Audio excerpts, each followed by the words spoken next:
Hey all my Crimsonites, and welcome to the Crimson Cure channel, where we embrace our femininity, increase our womanly value, and celebrate our brothers. So join me on our feminine journey to learn, heal, and grow.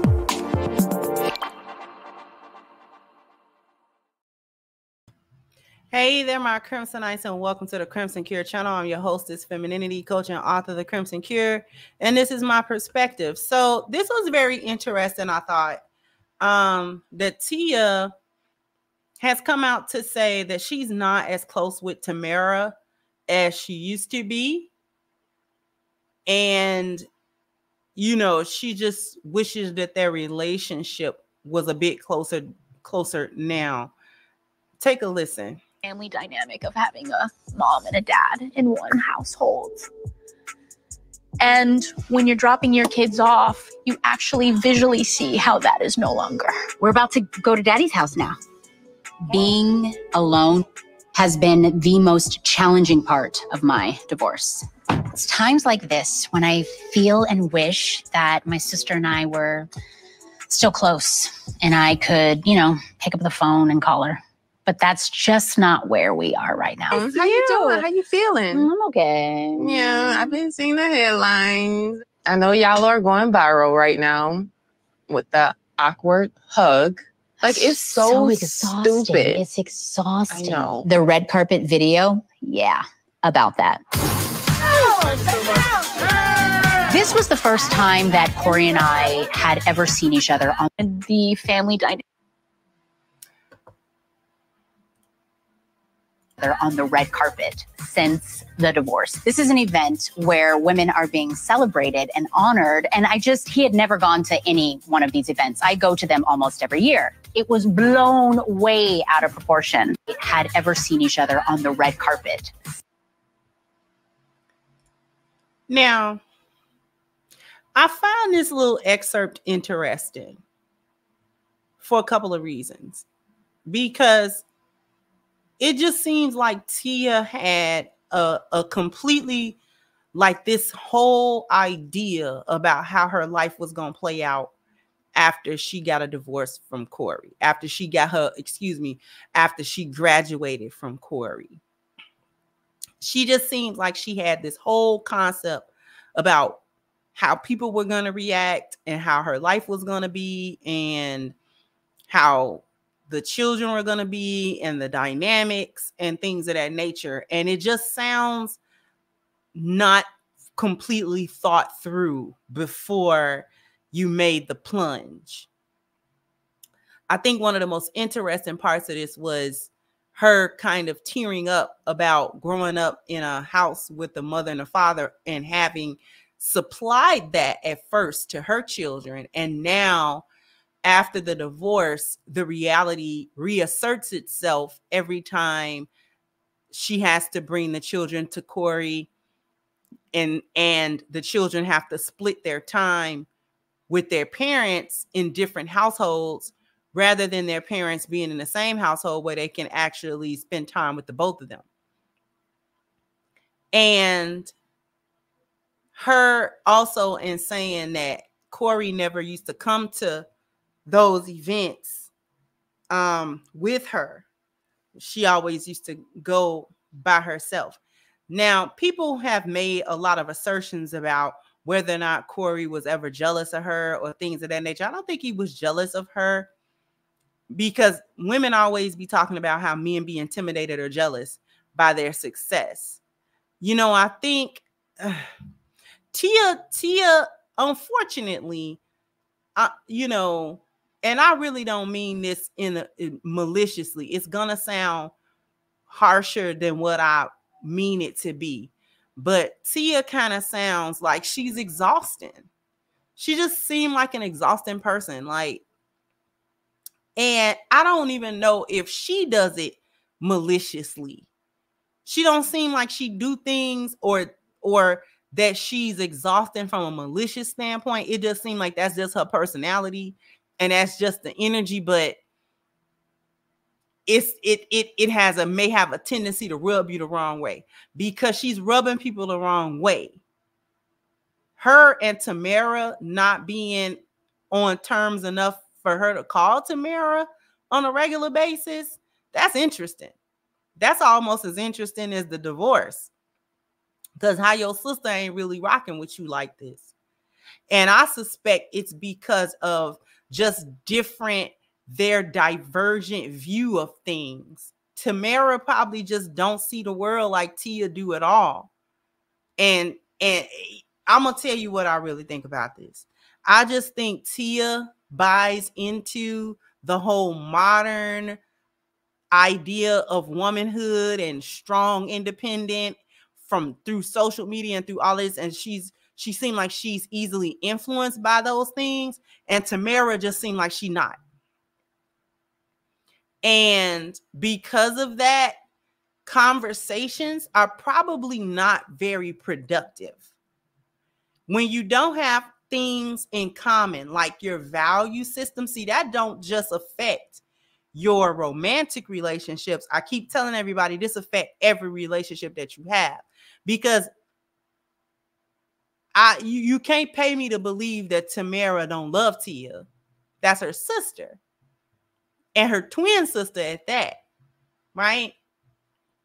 And it's probably not a falling out or they just don't like each other. It's almost like we really grew apart. Like my life don't look like your life at all.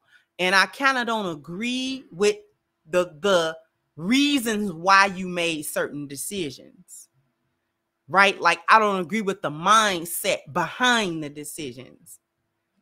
And not even just with her divorce, but just probably the way Tia operate, period.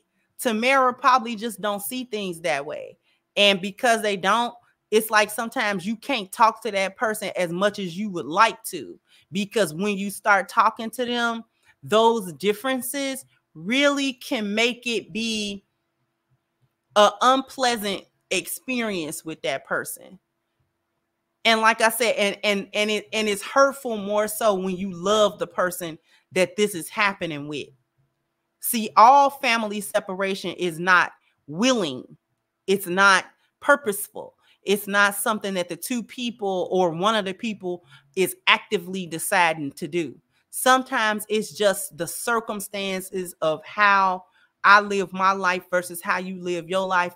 And when we come together, we really don't have a whole lot to talk about. Like, of course, I want to know that you're doing okay. I want to know that everything is all right with you. You know what I'm saying? And things of that nature. But those long, drawn out conversations, hanging together all the time, being together, we don't have enough in common to make that pleasurable or to make that a desirable thing. And sometimes this happened with friends, and it's unfortunate when it happened with your family, especially with family members that you love or that you was close to at one point in time. It's probably hurtful for Tamera as well, because you can't tell me that there wasn't a point where they was each other's shadow, being identical twins. But Tia seemed like she's the type that will call and will emotionally dump. And sometimes you don't want to hear that. You know, I love you, but I don't want to hear your emotional dump every time. I don't want to hear about, you know what I'm saying? I don't want to hear you, woe is me, about the decisions that you made to get here. Whether it's the divorce, whether it's something with the kids, whatever it is, it's like, I don't really want to hear the, oh my God, you know, da-da-da-da-da. It's like, girl, okay, you know, but these conversations are not necessarily productive. I don't get anything out of it. And it can wear you down when you are wanting to be close with somebody, but the person that you want to be close to don't add no value to you. And I don't mean like money or anything like that. I mean, they don't reciprocate.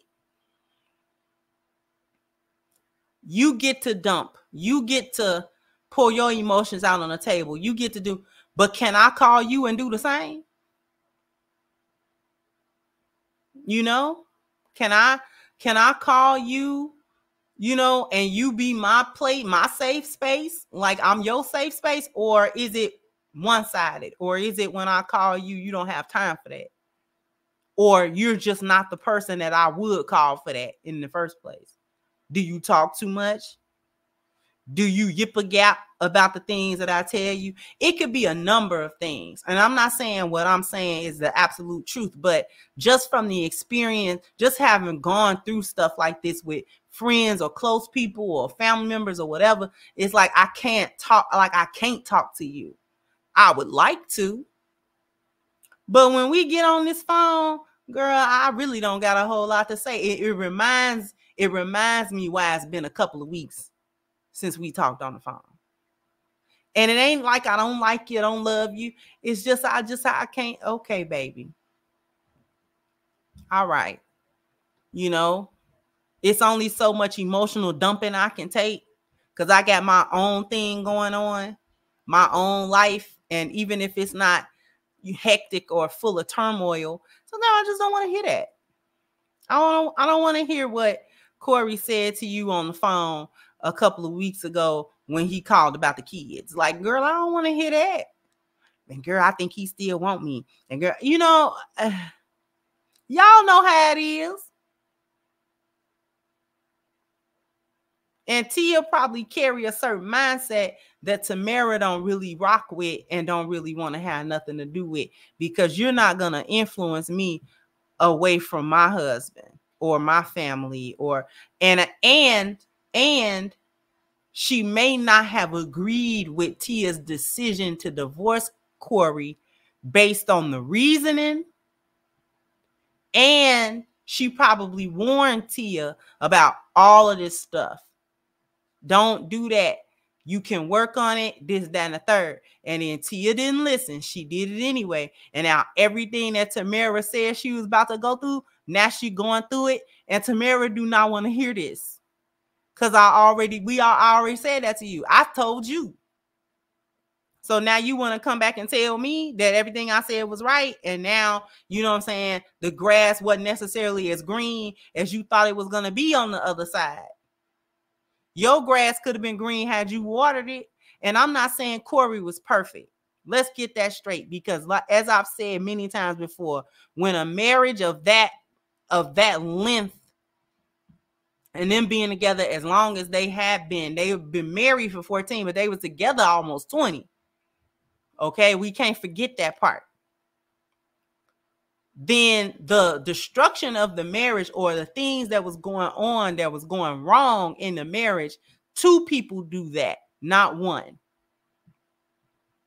Two people contribute to that, because two people are in the relationship, not in a relationship by yourself. So if it completely fails, there was some contribution on your part. So Corey contributed to that. We may not ever know in what way he contributed to that. But I guarantee you there was a contribution on his part to why that marriage didn't last. Nobody's perfect.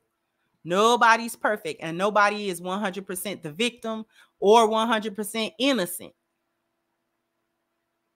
However, with that being said, that doesn't mean that it can't be worked on. And that doesn't mean that it can't be salvaged. Just like two people, it takes two to mess it up. It takes two to fix it. Very, very, very rarely is one individual really, truly doing everything that they should be doing in the relationship. But nine times out of 10, 99.9% of all of the marital woes that I have ever heard as a coach and in my life and all this other kind of stuff, when the person that's doing the most complaining about it starts talking, and they talking heavy about how the other person did this and the other person did that and the other person and the other person, if you let them talk, they'll start telling you about what they did.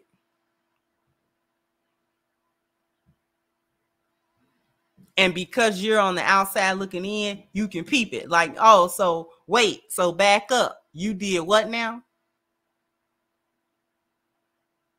And I guarantee you, if somebody were to sit down with Corey, heart to heart, man to man, he probably would end up saying what he did too.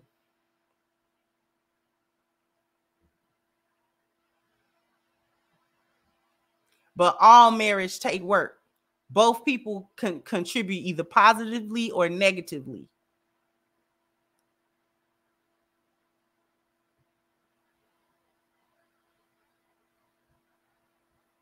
And Tamera probably just did not.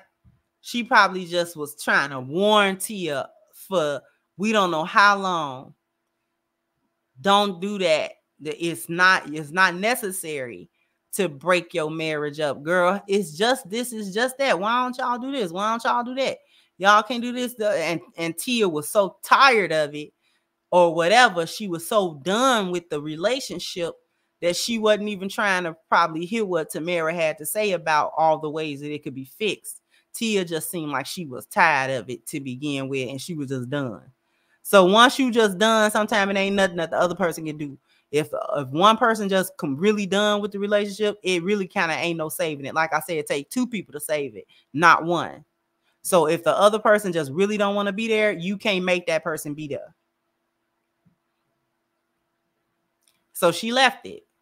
But now that she left it, it's like, oh, now all these other things crop up, these other types of dynamics that I'm not really rocking with. Like, I don't really like the way this is going. But, you know, when you make your bed hard, you got to lay in it.